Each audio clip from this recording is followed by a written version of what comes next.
নমস্কার বন্ধুরা, হাজির হয়েছি দুর্দান্ত স্বাদের সাদা গ্রেভির কাতলা কোরমার রেসিপি নিয়ে। আশা করছি আপনাদের ভীষণ ভালো লাগবে। কাতলার পেটি পিস নিয়েছি, পরিমাণ মতো লবণ, গোলমরিচের গুঁড়ো আর লেবুর রস মেখে 5-7 মিনিটের জন্য রেখে দিচ্ছি ম্যারিনেট হতে। এরপর ফ্রাইং প্যানে তেল গরম করে ম্যারিনেট করা মাছ দিয়ে উল্টে পাল্টে হালকা লালচে রং ধরিয়ে তুলে নিলাম। ওই তেলের মধ্যে 10-12 কোয়া রসুন, 1 ইঞ্চ পরিমাণ আদার টুকরো দিলাম, দিয়ে দিলাম 2টি মাঝারি সাইজের পেঁয়াজ কেটে, দিয়ে দিচ্ছি 10-12টা কাজু বাদাম, 1 চামচ পোস্ত। ভালো করে ভেজে নিয়ে তারপর ফ্লেম অফ করে এগুলো ঠান্ডা করে নিয়ে মিক্সির জারে নিয়ে নিলাম।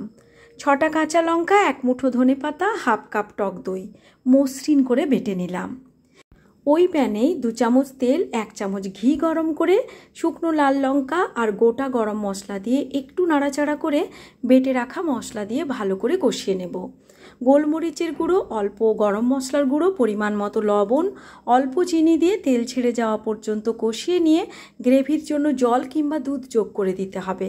ভেজে রাখা মাছ দিয়ে ভালো করে মিশিয়ে নিয়ে অল্প একটু কাশ্মীরি লাল লঙ্কার গুঁড়ো মিশিয়ে প্রায় 7 মিনিট মতো লো ফ্লেমে রান্না করে নিতে হবে। আর তাতে করেই আমাদের সাদা গ্রেভির কাতলা কোরমা একদম রেডি। দেখতে যেমন লোভনীয়, খেতেও দুর্দান্ত।